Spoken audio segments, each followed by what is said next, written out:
तमे जगन्नाथ को देखिछ से देखा कला जगन्नाथ देखा कला बोली ताको भौणी सुभद्रा कौन ताको पाखर दूरे जाइछन्ति तमे आउ खा पाई सुंदर हे पारो हेले मो पाई तमे होच मोर सेई छका भाई आ मु तम भौणी सुभद्रा मु ए घर छाड़ी चली जाइतांती किंतु किंतु तोरे कई पद कथा मो पाद को तो पाखे बंधा पकई देइछि इच्छा कले भी मुझे जाई पारुनी कहीं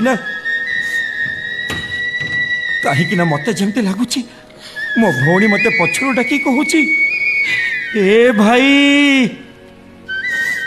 ए तू कौन तो भौणी कथा तोर मने पड़ुनी मुझे कुआड़े जीविनी एठी रहबी आउ तते धर्मयुद्ध रे मु निश्चय जिते तमे जगन्नाथ को